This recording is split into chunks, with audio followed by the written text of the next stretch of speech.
holding on to page, if you're following along, we're on page 56. And today's lesson is going to be called Darkfully Dangerous.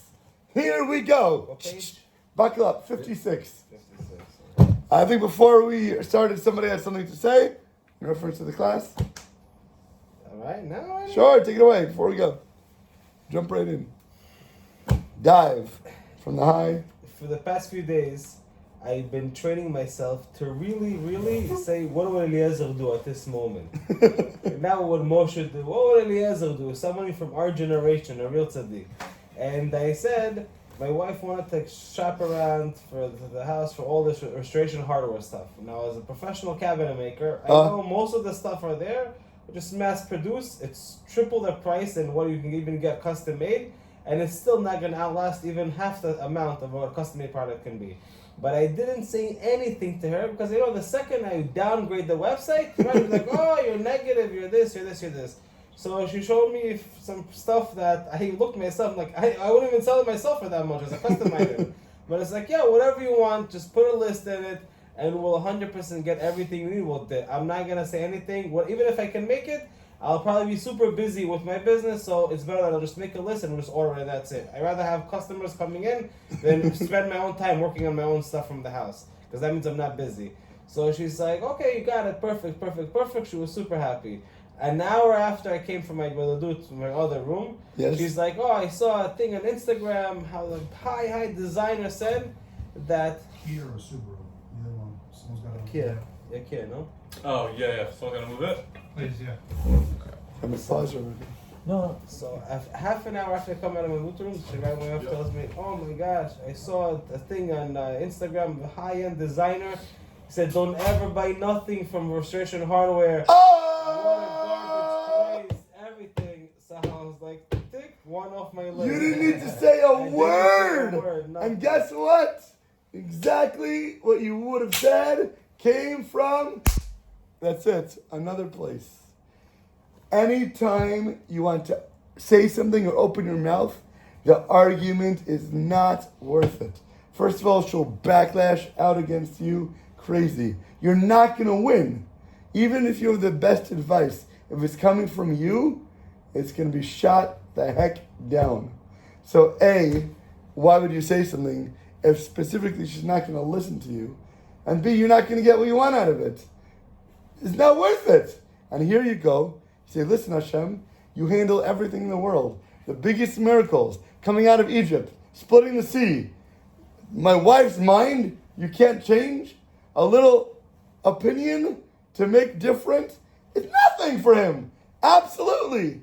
It's like blowing the air in a second, in a heartbeat. All you need to do is do what you're supposed to, act in a positive way, reinforce her to give her a happy moment right there when she's in it, and then God's like, you did it. You passed your test. Thank you. And to pat you on the back, here you go. Exactly what you want, I'll give it to you so easily. No problem. No challenge. But realize your challenge in the moment. What are you supposed to do when that light turns green? You go in the right direction, in a positive atmosphere, and give her love and kindness and be her support. And then you'll get everything you want exponentially. So many brachos coming your way. You didn't miss a minute. All good. Basically, if your wife says something to you and you want to argue with her, you don't do it. Don't say it.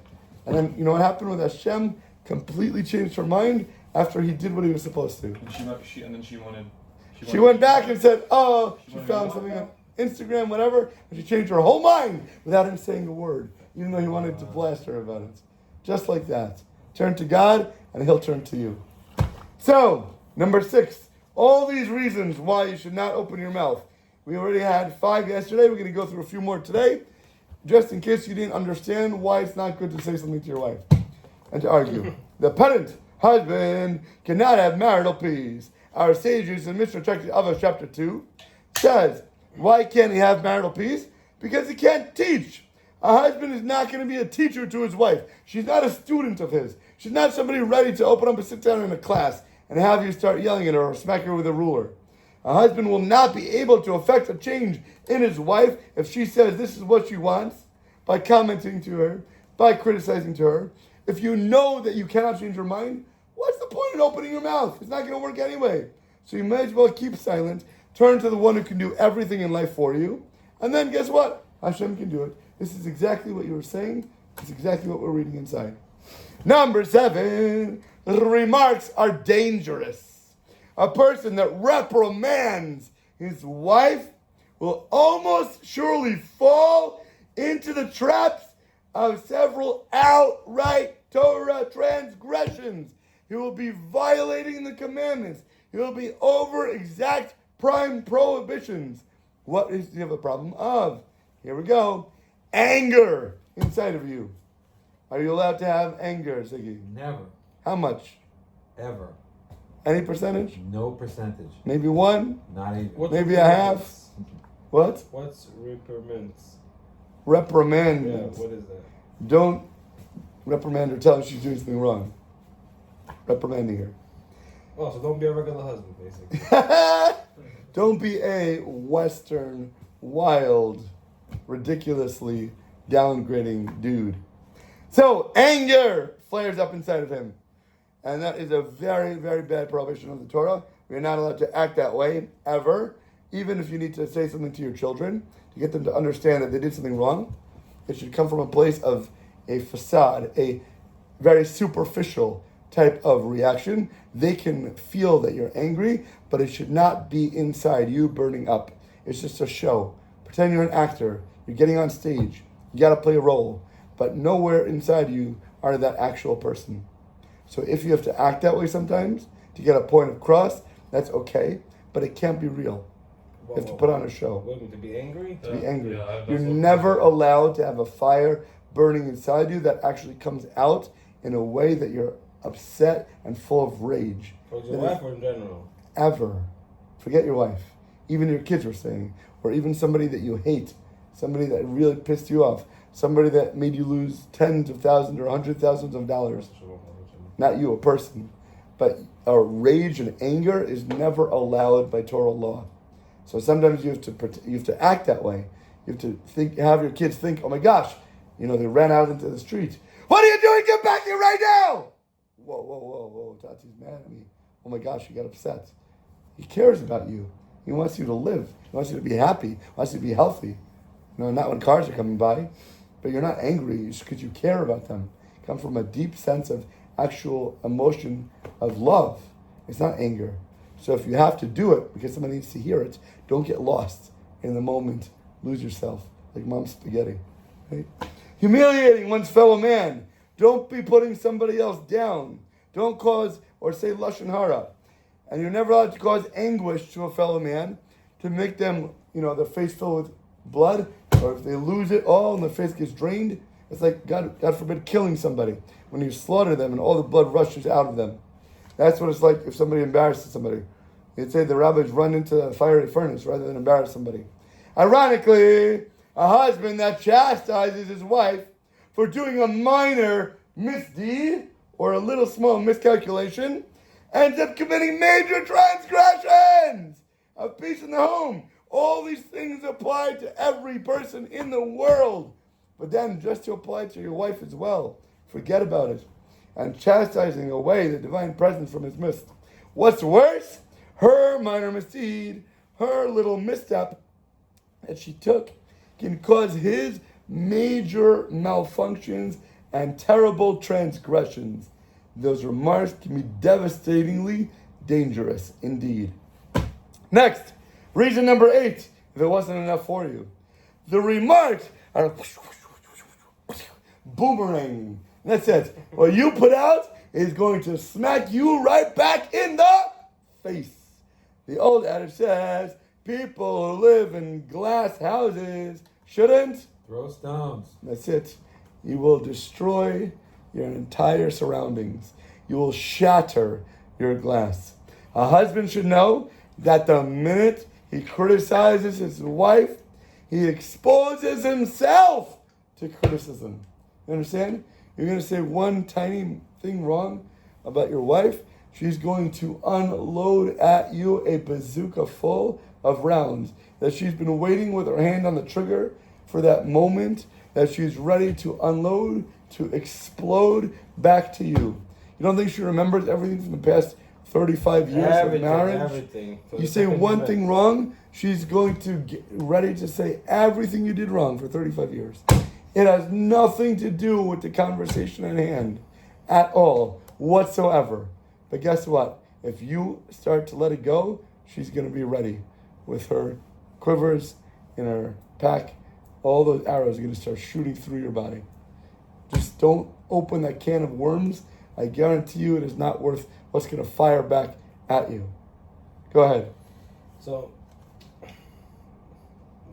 you have more experience than I do, so I'll say this. And the longer you're married, let's say, because I realized, especially in the past few days, like I used to be, and then I went back to like really focusing on this mastering the book. You have to really do it out of love, and you can't just say, oh, I'm not going to criticize it in your heart, say this mother effer, I can't believe this, I'm gonna. The second guy out of the house like, what? He's still rage. Why did I have such a wife? Fire, like this? anger. The second you do it out of that way, even you're not criticizing. Your face shows everything. Right. Your face shows, like your eyes, like a good. You can't hide it a lot of times. As a salesperson, I know who's ready to buy and who's wasting my time, and I know 100% that your eyes tell it all. So you have to really come out of love, and even if she says something, to smile of like, just like you look at a newborn, it's like, you know what, okay, you got it, maybe you don't know, but it's fine, well, we'll figure it out. We'll pay for that mistake if we really have to, and move on. The question is though, within years of, because you have better experience and you're the master of the book already. Master. Okay, but No, there's no level of kung fu, right? You can always get a second belt or a third belt or an eighth belt. You can always move up on the belts, right? So on the higher belt that you are now, is within the years, does your wife already learn, or like she's a little bit more easy, or you're doing the same letting it go kind of stuff, like the same no criticism for the same things that you did 10 years ago, or your wife already somehow learned that this is not how you wanted, but you still like mastered it. Very simple. We went out to Israel. We went to Israel for 5 days to pick out tiles for our house. Do we need to go to Israel? I don't think so. But she got so excited. This was on her mind. Yes, we're going to go see the cabinets, this and that. No problem. It gets her happy, gets her excited. So I got more enthusiastic about the trip than she did. She wanted to go, no problem. Then we're in the tile store. She's like, I want you to be happy. I want you to help pick out the bathroom, this and that too. You don't think I know that she has in the back of her mind what she wants for the tiles? And if I pick something out, I'm going to be dead in the water. Right? So we look at it, and I say, oh, let me pick like the top 3 that she loves. And I'm like, this is really nice. These, I love all these. She's like, which one do you like? I'm like, she knows that I'm going to tell her that whatever she wants, I'm going to agree with. And then when she finds something that she falls in love with, and she asks me, like, really, really, really, what do you think of this? Like, I know you know I love it, but I want your opinion. After all these years, you don't think she knows that if she loves it, I'm going to tell her, absolutely, this tile is gorgeous, and of course, I want this in our bathroom now. This is gorgeous. Everybody that comes into our house is going to be like, wow, look what tile we picked, 100%.